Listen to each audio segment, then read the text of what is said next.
అందుకొరకే మేము మళ్ళీ చెప్తున్నాం, ఈ రాష్ట్ర ప్రభుత్వం కూల్చివేతల ప్రభుత్వం, విధ్వంసకర ప్రభుత్వం. లగచర్లలో నాశనం చేసిండ్రు, వెలుగుమట్లలో నాశనం చేసిండ్రు, సున్నం చెరువు పేరుతో నాశనం, బౌద్ధర్గూడ పేరుతో, బుల్లెట్ ట్రైన్ పేరుతో నాశనం, అదేవిధంగా లోతుకుంటలో నాశనం. ఎక్కడ చూడు విధ్వంసం విధ్వంసం విధ్వంసం. అదేవిధంగా ఆ విధ్వంసాన్ని చేస్తూనే మరోవైపు పేదల భూములన్నీ కూడా మీ 4 బ్రదర్స్, మీ కాంగ్రెస్ పార్టీ నాయకులు అందరూ కూడా మొత్తం కూడా కబ్జాలు చేస్తూ ఉన్నారు. ఒకవైపు మీరు, రెండో వైపు హైడ్రా అడ్డం పెట్టి పొంగులేటి శ్రీనివాసరెడ్డి గారు భూభారతి పోర్టల్ తీసుకొచ్చి దొడ్డి దారిన ఇవాళ మరి పెద్ద ఎత్తున దాదాపు 22,000 భూముల హక్కులు రాత్రే ఎంఆర్ఓల సిగ్నేచర్ లేకుండా ఆర్డీఓ సిగ్నేచర్ లేదు బదలాయించారు.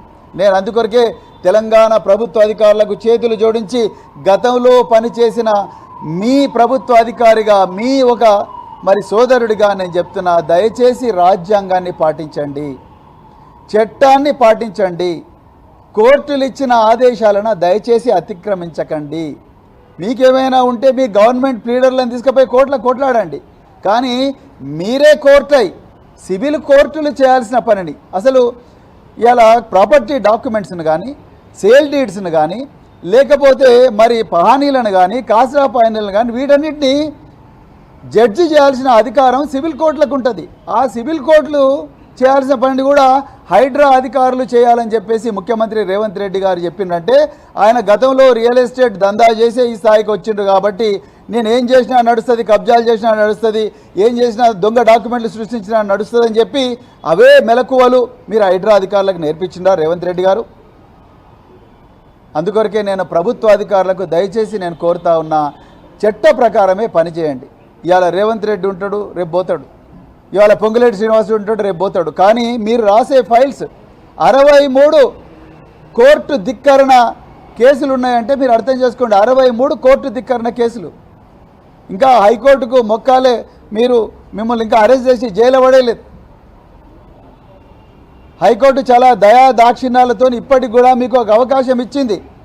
ఇవాళ నేను CCLA గారిని కోరుతా ఉన్నా, ప్రిన్సిపల్ సెక్రటరీ రెవెన్యూ కోరుతా ఉన్నా, అదేవిధంగా గౌరవ DGPని కోరుతా ఉన్నా, మీరు ఏకపక్షంగా పోతున్నారు, ఏకపక్ష నిర్ణయాలు తీసుకుంటున్నారు. రేవంత్ రెడ్డి ఎక్కడ అక్రమ కేసులు పెట్టమంటే అక్కడ అక్రమ కేసులు పెడతా ఉన్నారు. హైడ్రా వాళ్ళు కంచా గచ్చిబౌలికి పోతే 400 మంది పోలీసులను పెడతారు. హైడ్రా వాళ్ళు బౌద్ధుర్పురాకు పోతే 1000 మంది పోలీసులను మొబిలైజ్ చేస్తారు. హైడ్రా వాళ్ళు లోతుకుంట పోతే 1000 మంది పోలీసులను మొబిలైజ్ చేస్తారు. చివరికి గౌరవ హైకోర్టు ఏం చెప్పింది? ఈ పోలీసులంతా కూడా ఈ దుర్మార్గమైన ప్రభుత్వానికే సపోర్ట్ చేస్తూ ఉన్నారు, ఈ దుర్మార్గమైన దురాక్రమణలకే సపోర్ట్ చేస్తూ ఉన్నారు. అందుకొరకే భారత సైన్యాన్ని దించమని హైకోర్టు ఆర్డర్ ఇచ్చిందంటే, ఇలా మరి ఇక DGP గారు, CCLA గారు, చీఫ్ సెక్రటరీ గారు, రేపు ఈరోజు రంగనాథ్, రేపు మీరు కూడా కోర్టుకు పోవాల్సి ఉంటుంది.